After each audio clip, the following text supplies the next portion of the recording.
Qué rico es el café. Bienvenido a un nuevo episodio de Un Café con Guillo. Tenemos una invitada muy especial que nos va a enseñar muchísimo sobre un tema que es sensible e importante. Y nos va a enseñar porque ya lo está viviendo en primera persona. Verónica Olave. Así es, doctor. Bienvenida. Muchísimas gracias. Bueno, ¿cuál es el tema? El tema es el trastorno del espectro autista, en el cual hay tantas cosas a su alrededor que generan confusión, miedo, rabia, todas las emociones posibles. Así es. Algunos defienden el actuar rápido en el trastorno, otros hablan de etiqueta y que no es bueno la etiqueta, que no están de acuerdo, en fin, o sea, todo el mundo se cree con el derecho de opinar, pero hasta nosotros los médicos que trabajamos en esto no entendemos bien lo que sucede, sino cuando encontramos una persona que lo está viviendo.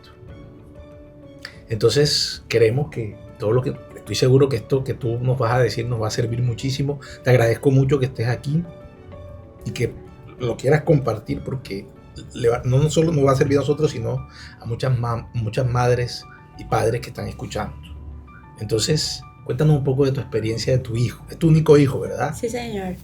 Doctor, muchísimas gracias. La verdad es que estaba anhelando hace mucho tiempo un espacio como este, donde uno pueda compartir pues la experiencia, porque como dicen, el que lo vive es quien lo goza. Entonces, a mí me ha tocado vivir el autismo, gozarme el autismo, sufrirlo. Antes ya no lo sufro tanto, pero pasé por todas las etapas con mi hijo. Es mi primer y único hijo.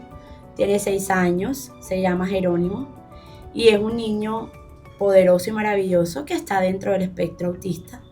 Hoy está calificado como un nivel de apoyo 1. Sin embargo, hay cosas en el camino que pueden cambiar y en ellos más.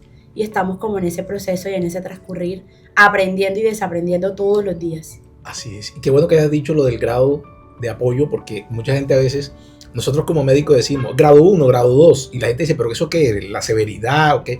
Entonces, ya, tú lo dijiste muy bien, lo vamos a ratificar. El grado tiene que ver con la necesidad de apoyo de tercero que tiene el individuo. Porque no solo podemos hablar de niños, porque el futuro adulto también va a tener la condición. Entonces es el grado de apoyo que necesite de tercero. Entre menos apoyo, menor grado. Entre más apoyo necesite, mayor grado. Así es. Ok.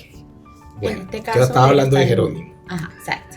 Jerónimo, bueno, es un niño que yo empecé a identificar como mamá. No soy profesional de la salud. Sí he trabajado toda mi vida en salud, pero no soy profesional de la salud. Pero soy mamá y uno conoce a su hijo. Y claro, yo alrededor de los 18 o 20 meses entendí que algo no estaba bien. Fueron como los primeros rasgos o signos que él empezó a mostrar. Yo inmediatamente pues llevé a neurología a que revisaran y efectivamente me dijeron, no te lo puedo diagnosticar, está muy pequeño todavía, pero vamos a colocarte como el diagnóstico acá de autismo en la niñez para que puedas empezar. Como una impresión. Exacto. Para que pues por todos los temas administrativos de la EPS y demás tú puedas iniciar el protocolo como tal. Mamá, ¿qué notaste? ¿Cuáles eran esas primeras señales de las que nos habla? Bueno, yo alrededor de los 18 o 20 meses empecé a notar que él no respondía al llamado por el nombre. Yo podía desgalillarme llamándolo y era como si estuviera hablando con la pared. Y cuando yo por fin lograba, de alguna forma, con un juguete o algo, tener su atención, no tenía contacto físico. La mirada visual. No tenía contacto visual con él no tenía contacto visual conmigo. Y siempre era disperso. Además de eso, noté que tenía mucha fijación por todo lo que rodara. Él volteaba el coche solamente para darle vuelta a la ruedita. Si yo lo llevaba a un lugar donde hubiesen ventiladores de techo, podía durar minutos y minutos fijamente mirando los ventiladores. Y de lo más significativo fue que él tenía un lenguaje medianamente responsable para la edad. Mamá, teta, agua, sopa. Y de un momento a otro ya no decía ninguna de las palabras que él venía diciendo. Fueron como las primeras 4 cosas que yo me di cuenta. O sea, de un momento a otro, él decía estas palabras y de un momento a otro dejó de decirlas. Así es. Silencio total. Silencio total. En el tema conductual, yo desde el año lo noté muy o más irritable que los demás niños promedio. Todo le irritaba. Pero hay una parte importante y es que estábamos en pandemia. Entonces, muchos lo atribuyeron a eso. Es un niño pandemia. Claro, es un niño pandemia. El síndrome del niño pandemia que Cálmate, habla. mamá, que es un niño pandemia. Sí, Él no ha salido, no ha podido interactuar con otros niños por la pandemia. Entonces, también hubo cosas que yo atribuí a la pandemia. Claro. Pero cuando se acabó la pandemia y esas cosas no cambiaron, pues obviamente ahí fue como me fui llenando de muchísimos más argumentos para saber confirmar mi teoría de que algo no estaba bien. En el momento en que te dice la médico, la neuropediatra, ¿verdad? Te dijo, puede ser, no tiene la edad, pero puede ser. ¿Qué sentiste en ese momento?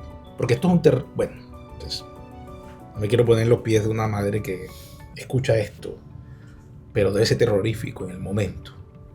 Pues yo en ese momento, no sé, hoy le puedo poner un nombre y es negación. Claro. Pero yo en ese momento dije no.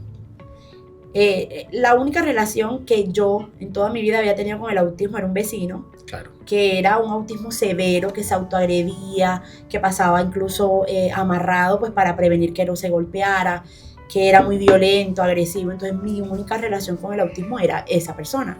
Entonces yo decía, es imposible que mi hijo pueda estar diagnosticado con autismo cuando él no tiene absolutamente ninguna de estas conductas. Entonces yo dije, eso seguro no es.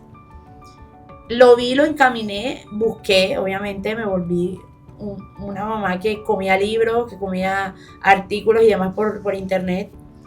Y había muchos diagnósticos que se podían confundir, trastorno generalizado del desarrollo, trastorno generalizado del lenguaje. Entonces yo en ese momento dije, debe ser alguno de estos y no propiamente el autismo. O sea, no había cabida en mi cabeza que eso pudiera ser. Y qué bueno que mencionas eso, ¿sabes? Porque la negación es el mecanismo de defensa más primitivo del ser humano, pero el que más sale a la luz cuando estamos ante un evento adverso o un evento tan fuerte como el que le digan que un hijo padece de una condición, ¿verdad? Y en este caso autismo, que hay tanto estigma alrededor de esto, ¿verdad? Y ese estigma a veces no ayuda. Pero la negación, que no puede estar pasando y que opera a un nivel inconsciente, porque la gente cree que esto es consciente, o sea que la gente se niega a aceptar porque quiere negarse, ¿no? Esto, la misma mente elimina la posibilidad, pero sin uno ser consciente de que lo está eliminando, ¿cierto? Totalmente de acuerdo, así tal cual me pasó. ¿Y qué pasó después? Bueno, me decían, pero él está pequeño, puedes hacer algo. Entonces, ahí fue donde yo empecé a buscar el psicólogo, el fonoaudiólogo, el terapista, el educador especial, todo lo que me dijeran. Puedes hacerlo así, tienes que fortalecer esto, hazlo desde casa. Yo lo hacía. Como estábamos saliendo de una pandemia, los servicios aún eran a domicilio. Entonces esas terapias eran un fracaso. La terapeuta iba 20 minutos, mi hijo lloraba 1 hora antes, durante y después de la terapia. Nunca hubo conexión, nunca hubo, porque bueno, ellas tienen que cumplir con un recorrido y eran 20 minutos de terapia y 20 minutos de terapia y terminaba muchísimo más agitado que cuando empezó la terapia, entonces me tocaba tranquilizar y demás. Y empecé pues ya todo el tema de la terapia particular, ¿no? Entonces viene un tema económico, que es un tema del que poco se habla en el autismo, pero por lo menos en Colombia, si tú no tienes un sostén económico, va a ser muy difícil lidiar con un diagnóstico con el autismo. Muy difícil, porque las barreras son muchísimas, en lo educativo, en salud, en temas de recreación, en muchas cosas. Y a mí me tocó adaptar mi mundo, mi economía, incluso mi tema laboral a mi hijo. Me tocó adaptarlo a él, me tocó renunciar de trabajos que no me permitían estar con él. Me tocó buscar otros ingresos, aceptar trabajos solamente por la remuneración, que yo no estaba acostumbrada a eso. Si yo aceptaba un trabajo era porque me gustaba. Pero en este caso decía, no, yo necesito la plata, no necesito el trabajo. Me tocaba aceptar cosas solamente por remuneración y adaptar mi mundo a eso. Y empiezo como a cambiar todo en mi vida, en mi casa, en mi vida personal. Todo para poder, de alguna forma, yo siempre buscaba era mejorar su calidad de vida. Cuando yo salgo de la negación, que me confirman el diagnóstico a los 3 años. No sé si fue un proceso de transición como durante todo ese año, Pero ya yo había llegado al punto en que yo decía, bueno, esto fue lo que me tocó. Yo decido cómo vivirlo de ahora en adelante. O me frustro, lo escondo y lo dejo a la suerte, o empiezo a cambiar lo que tenga que cambiar, a transformar lo que tenga que transformar y a brindarle a mi hijo lo que él necesite para tener una mejor calidad de vida. No para cambiarlo, porque ya está claro que cambiarlo no podía, pero sí poder cambiar cosas en su calidad de vida y poder permitirle a él ser un poco más funcional, que es lo que yo siempre he querido. Y esto que mencionas de las barreras es verdad. O sea, a pesar de que la ley de inclusión en Colombia apareció en el 2013, o sea, ya hace 12 años, y que la reglamentación apareció por allá en el 2017 para los colegios, básicamente. Los colegios no aplican la ley de inclusión, lamentablemente es así. Y en la poca experiencia, los que la aplican les ponen todas las trabas posibles para que apliquen de manera correcta la inclusión. Entonces los colegios terminan aburriéndose y diciendo, mejor no trabajo eso, porque entonces es un problema adicional que me están generando. Mejor digo que no tengo cupo. Exactamente. Mira, tú lo dijiste muy, muy pragmático, usando eufemismos. Y en la salud lo mismo, entre otras cosas, que el hecho de que exista un terapeuta ocupacional o un fonoaudiólogo, eso no lo hace experto en autismo. Entonces hay como una falta de capacitación o especialización más bien, en que esta persona se especialice más en autismo, que trabajen mejor las terapias ABA y todo esto, que pues yo sé que tú lo conoces muy bien y que no tengo que repetirlo. Bueno, ahora le vamos a decir a los que nos están viendo que es el ABA, el análisis comportamental aplicado. Pero esto que tú dices de las barreras, de verdad, te lo creo, y la única manera es teniendo dinero para poder hacer las cosas de particular o invirtiéndole. Suena fuerte, pero sí, pero es la realidad. Así es. Yo te puedo decir que recibí el diagnóstico de mi hijo sola, sentada en una silla, con el niño llorando al lado, y yo dije, bueno, yo no voy a poder cambiar el mundo, porque no lo voy a poder cambiar, y por lo menos no, el mundo yo siento que todavía no está preparado. No hablo de Colombia y del retraso, no, hablo de el mundo en general. Siento que no está preparado para este tipo de niños con estas condiciones, estos diagnósticos. Pero lo que yo tenga que hacer como mamá, lo voy a hacer. Fue como lo que yo pensé en ese momento. Lo que me toque hacer y lo que está a mi alcance, lo voy a hacer, y lo he hecho desde aquel día que recibí el diagnóstico de mi hijo. Antes que empezáramos me estabas contando lo que habías hecho y cómo te habías interesado tú en no solo ayudar a tu hijo, sino a ayudar a las otras madres que tienen otros hijos, que tienen el mismo problema y están como sin rumbo. ¿Qué es lo que has hecho exactamente? Bueno, yo tuve una experiencia dolorosa este año. Mi hijo tuvo una falla renal, no asociada al diagnóstico, claro está. Hizo una reacción idiosincrásica de medicamento, a un medicamento que creo que todas las mamás que tenemos niños pequeños hemos dado, recetado, formulado y todo. Pero bueno, el cuerpo de mi hijo lo rechazó y tuvo una falla renal aguda severa, que me lo tuve en UCI durante 17 días, donde me imaginé lo peor. Claro. Donde el panorama era totalmente oscuro, pero bueno, yo soy una persona muy creyente y entendí que el que empieza la obra la termina, y Dios la empezó y la terminó. Y a raíz de eso, un día, pasado un mes que mi hijo sale de la UCI, o sea que el celular a uno le recuerda como lo que hiciste hace un mes, hace una semana. Sí. El celular me empezó a recordar lo que yo viví, el miedo que tenía no solamente por la enfermedad, sino de la estancia de él, un niño que no se comunica como los demás, ante de pronto unos profesionales que no sabía si iban a estar o no preparados para tener un niño con autismo en una UCI. Y yo lo subí a una red social, y subí como dándole gracias a Dios, y eso explotó, mi celular explotaba todo el día. Yo no entendía, porque yo nunca, o sea, yo tenía mis redes sociales para ver yo contenido, pero y eso empezaba la gente a escribirme y a comentarme, y dinos qué pasó, y dinos cómo fue, y dinos esto, y cómo el tema del autismo, y cómo fue si no habla, y cómo fue, estaba intubado, estaba sedado, y yo no, mi hijo nunca estuvo sedado, y cómo hiciste, bueno, en fin, empieza. Y una prima, que en ese momento era community manager de una empresa que trabaja para la salud, me dijo, hazlo. Yo te digo cómo, porque como decía, yo mis redes sociales era para ver, yo no hacía nada. Yo te digo cómo, puedes enganchar y esto, y no sabes a quién puedes ayudar. Ese ha sido el único objetivo con lo que yo lo hice y lo he hecho hasta ahora.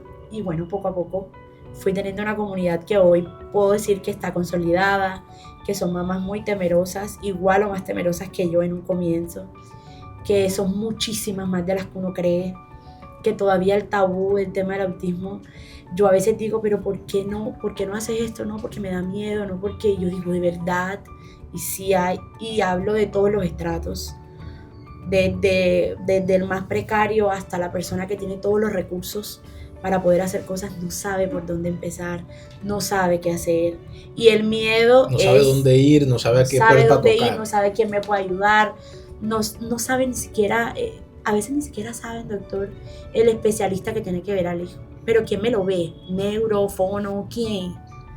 ¿Por dónde empiezo? Está la duda de quién debería ver a un niño con autismo, el psiquiatra o el neurólogo. Entonces, eso es un debate que se ha generado. Y la respuesta que son ambos realmente, claro, cada uno aporta. Claro. Así es. Entonces, eso me ha servido y es una comunidad que ha crecido de manera orgánica. Hoy tenemos un grupo por WhatsApp donde son mamás reales que trabajan, que salen a trabajar, que tienen sus emprendimientos, que no trabajan. O sea, hay de todo tipo que tienen los mismos miedos y las mismas preguntas y uno ha creado como una tribu. Entonces uno se ayuda, mi experiencia, con el tema escolar, con el tema de las terapias, con el tema incluso de los sitios a donde lo llevo. Qué chévere eso de tribu, porque la tribu en teoría es un grupo de humanos que se colaboran. Así es. Entre ellos y se ayudan, se apoyan. Qué bueno el término. ¿Y cuántas mamás hay en ese WhatsApp? Es un grupo sí. de WhatsApp.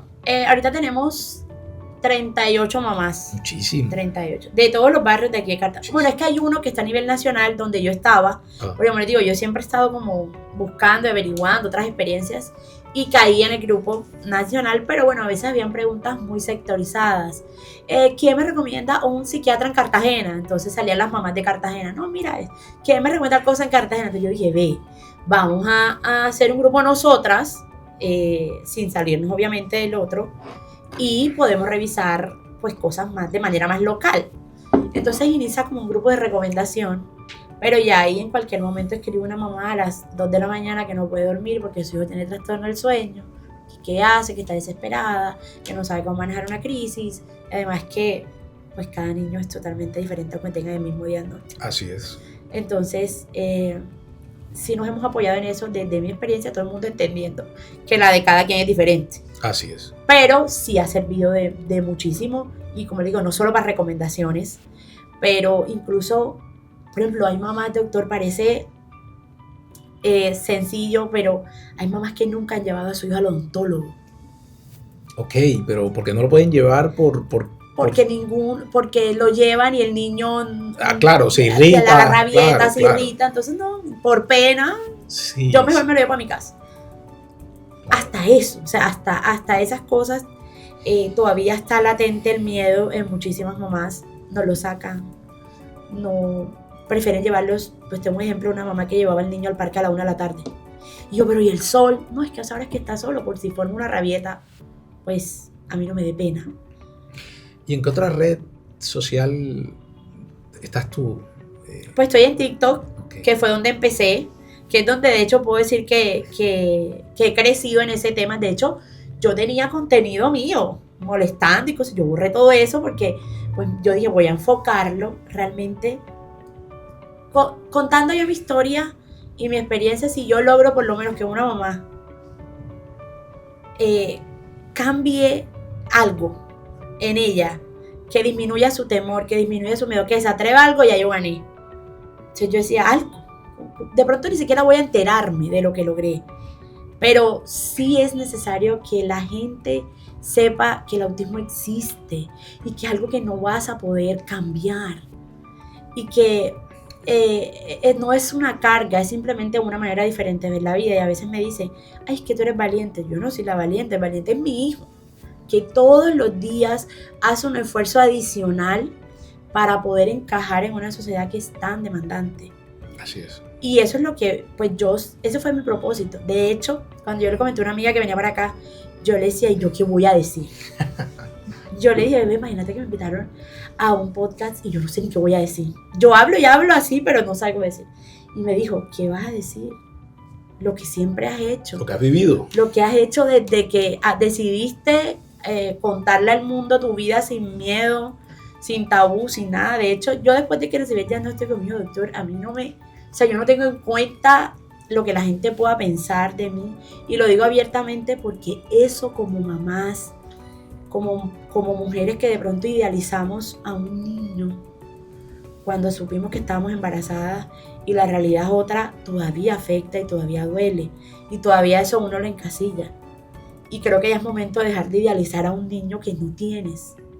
Y que empieces a trabajar por lo que tu hijo realmente necesita. Y lo que tiene, lo que él puede dar. Porque de cierto modo hay muchas cosas que podrá dar él desde su condición, desde su forma diferente de entender el mundo y la sociedad. Y de su forma diferente de expresar. De expresarlo, claro. Y de sentir. Así es. Yo sé que los que nos están viendo y escuchando dicen, ¿cómo la contacto? O sea, ¿cómo la encuentro en TikTok? ¿Cómo la encuentro en Instagram? Porque yo creo que le serviría a mucha gente seguirte, mirar, consultarte. ¿Cómo te encontramos? Bueno, en TikTok estoy como Olave26, Olave26. Y en Instagram estoy como veronica.olave26. Son las 2 redes sociales que manejo. Más en TikTok, el contenido más en TikTok. Instagram y TikTok. Instagram y TikTok, sí. Magnífico. Porque yo sé que te van a llegar varias invitaciones, o para seguirte más bien, invitación. Bueno, y si tuvieras que aconsejar a una mamá que está empezando ahora a transitar este camino que ya tú transitaste, ¿qué le dirías? Primero, que el miedo es necesario. Si uno no siente miedo, no se va a atrever a hacer nada. El miedo es lo primero que tienes que sentir para poder atreverte a dar un paso. El miedo es necesario, la negación es necesaria. Las etapas tienen que vivirse. Pero lo que yo le puedo aconsejar a uno es que se rodeen bien de gente que entienda tu necesidad, de gente que entienda por qué haces las cosas o por qué las haces de esa manera. Que esto es un tema que para mí, o sea, la lógica que yo le veo es, yo entre más hable de autismo, la gente más lo va a conocer y por lo menos va a generar o va a levantar un interés hacia qué es eso y por qué es el boom, porque ahora es boom y la farmacéutica y todo el mundo está interesado en autismo. Pero autismo, más que un fenómeno o más que un tema de momento, es una realidad que vivimos muchísimas familias. Y el autismo no solamente lo vive la mamá, el autismo lo viven los abuelos, el autismo lo vive la red más cercana, el autismo lo vive los profesores, el autismo lo viven los médicos, el autismo lo vive mucha gente. Toda la sociedad. Los docentes, los maestros. Claro. Y a veces, cuando yo hablo de rodéate bien, es eso. Cánsate. Porque créeme que te vas a cansar.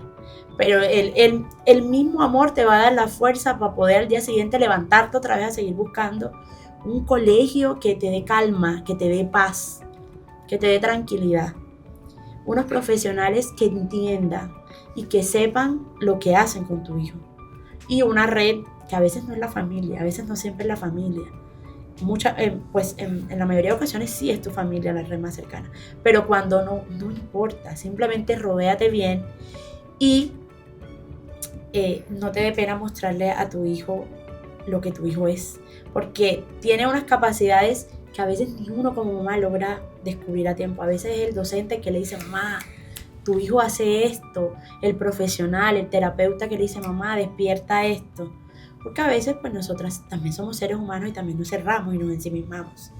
Pero que no les dé pena ni demostrar lo que son, lo que tienen y lo que hacen para que su hijo tenga una mejor calidad de vida. Bueno, Verónica, ya vamos llegando al final, se nos fue el tiempo volando y los que nos están viendo también lo debieron haber sentido de esa manera rápida porque ha sido muy interesante lo que nos has contado, muy enriquecedor. Te agradezco por haber aceptado la invitación, por haber compartido tu vida, tus experiencias para ayudar a otras personas. Gracias de verdad. Doctor, gracias a usted, porque estos espacios hoy no son un lujo. Estos espacios son una necesidad. Así es. Para para los profesionales, para las mamás y para toda la familia, para la sociedad entera que vive el autismo y que va a tener que vivirlo siempre. De verdad que estoy muy contenta, me sentí muy tranquila y estoy muy, muy feliz de poder contar mi experiencia y bueno, poder generar, como les decía ahorita, generar algo en esa mamá que nos ve, en ese papá que nos ve, en esa abuelita, en esa persona que hoy lo está O sea viendo. que se la volvemos a invitar bien. Claro que por supuesto, no lo dudes. Bueno, entonces yo me quedo aquí tomando mi café y nos vemos en otro episodio de Un Café con Guillo.